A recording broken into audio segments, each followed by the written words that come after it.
coxinha sem farinha de trigo e sem lactose. Vem aprender essa delícia dessa receita.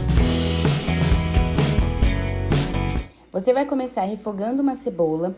Aqui eu tô fazendo esse passo porque eu não tinha mais a água do cozimento do frango, tá? Geralmente eu uso a água do cozimento do frango para fazer a massa. Aqui, não façam como eu, não usem colorau dessa quantidade. Eu acabei usando colorau, peguei enganada achando que era páprica e vocês vão perceber que a minha massa vai ficar um pouquinho mais vermelhinha, mas tudo bem, ela ficou bem saborosa.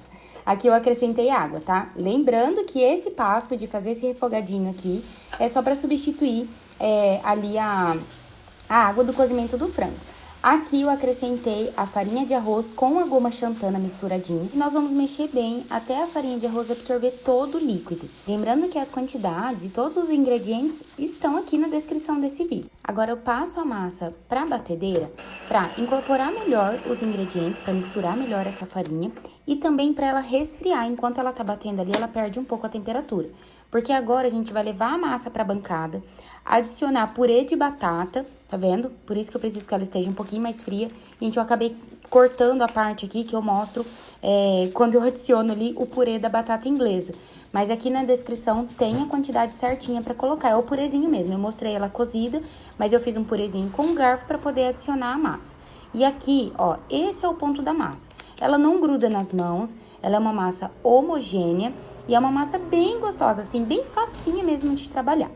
Com o auxílio de uma colher, eu vou tirar porções dessa massa e vou modelar para deixar o formato de coxinha. Caso você esteja fazendo para vender, o ideal seria fazer esse porcionamento da massa com auxílio de uma balança culinária, tá? Daí todas vão ficar exatamente do mesmo peso.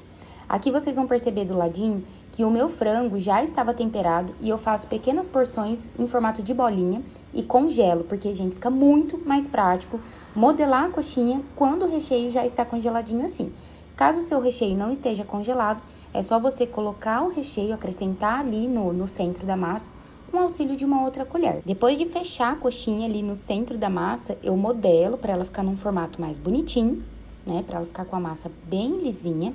E ali, se você olhar bem de pertinho, dá pra perceber uns gruminhos da minha massa. Aquilo ali é a cebola. Eu gosto de deixar a cebola um pouquinho mais inteira, para que ela fique mais presente mesmo na minha massa. Se você não gosta, é só você ralar bem a cenoura na hora de fazer aquele refogadinho. Ou você usa a água do cozimento do frango, que daí não vai ter a cebola ali. Já com a minha coxinha moldada, eu vou passar no ovo. Aqui eu coloquei um pouquinho de sal no ovo, tá? Você pode colocar o tempero que você preferir. E aqui no outro bolzinho branco eu vou passar na farinha de linhaça dourada. Eu também acrescentei um pouquinho de sal, que é para trazer um pouco mais de sabor também para nossa coxinha. Aqui no lugar da farinha de linhaça você pode usar farinha de rosca sem glúten ou até mesmo o flocão de milho. Aqui nessa etapa, com elas prontas, você pode congelar ou trazer direto para o óleo, que é o que nós vamos fazer. Gente, vocês estão preparadas para ver uma pessoa que não tem habilidades com fritura? Eu amo fazer coisas assadas. Usar o forno para mim é muito melhor do que fazer fritura. Mas vamos lá, eu gosto de comer a coxinha frita. Mas dessa vez nós vamos fazer juntos. Fritando em óleo quente, não precisa ficar mexendo, porque corre o risco da sua coxinha abrir, tá bom? E isso pode estourar, pode levar, né, ali a sua coxinha a estourar. Com uma luva ali de altas temperaturas, para não correr o risco de espirrar absolutamente nada em mim, eu tiro as coxinhas e levo para escorrer ali em papel toalha, tá? Elas ficaram bem sequinhas, então, na verdade não é nem escorrer, né? É só para ela secar um pouquinho mais o excesso do óleo ali. Eu fritei a porção toda, mas eu dei uma adiantada aqui na etapa pra gente poder ver como elas ficaram. Gente, vem de perto ver. Ela ficou muito crocante e saborosa, gente. Coxinha sem glúten e sem lactose.